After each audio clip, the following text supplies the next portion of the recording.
Share मार्केटमध्ये गुंतवणूक केल्यास मोठ्या प्रमाणावर परतावा मिळेल या नावाखाली जे काही गुन्हे दाखल होतात त्याच्यामध्ये व्हॉट्सअप ग्रुपमध्ये मेंबर केलं जातं आणि त्याला वेगवेगळी आमिषे देऊन त्यांना वेगवेगळा व्हर्च्युअल म्हणजे आभासी झालेला नफा दाखवून अजून गुंतवणूक करण्यासाठी प्रवृत्त केलं जातं आणि त्याच्यामधून अधिकाधिक त्याच्याकडून गुंतवणूक घेऊन त्याच्या पैशाचा फ्रॉड केला जातो. तर अशा पद्धतीने साधारणतः 2 सप्टेंबर ते 8 सप्टेंबरच्या दरम्यान आपल्या नवी मुंबई हद्दीमध्ये एका पीडित इसमाची या फसवणूक झालेली होती. ती 1,07,80,000ची होती. त्याच्यामध्ये सायबर पोलीस स्टेशनला हा गुन्हा सायबर ॲक्ट खाली दाखल झाला आणि त्याचा तपास ज्यावेळेस चालू केला त्यावेळेस असं निदर्शनास आलं की ज्या व्हॉट्सअप ग्रुपमध्ये त्याची फसवणूक झालेली होती तो व्हॉट्सअप ग्रुप अजून ॲक्टिव्ह होता. तोपर्यंत तो व्हॉट्सअप ग्रुप ॲक्टिव्ह होता.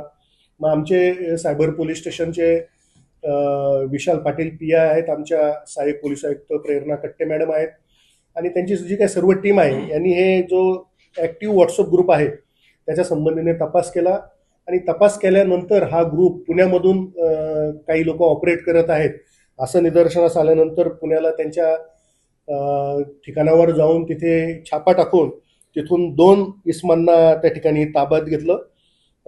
ज्यांचे पर्टिक्युलरली पैसे ट्रान्सफर करण्यासाठी त्यांचे बँक खाते वापरण्यात आलेले होते, त्याला आपण फर्स्ट लेअर म्हणतो सायबरमध्ये. ते 2 इसम त्या ठिकाणी ताब्यात घेतले आणि त्या इसमांची नावं आहे सुरेश तळेकर आणि विकास आव्हाड.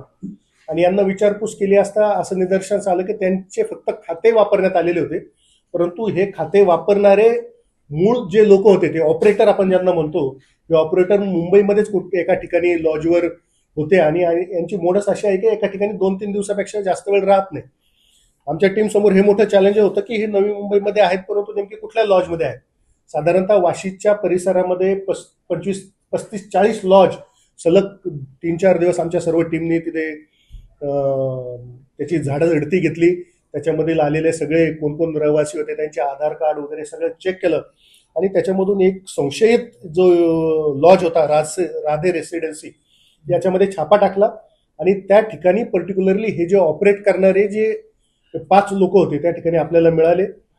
याच्यामध्ये मोडस अशी आहे की हे पहिल्या लेअरमधले जे खातेधारक आहे त्या खातेधारकांकडे आलेली जी काही जमा झालेली फसवणूक करून आलेली रक्कम ही हे लोक व्हॉट्सअप आणि टेलिग्रामच्या मदतीने हे परदेशामध्ये पाठवतात.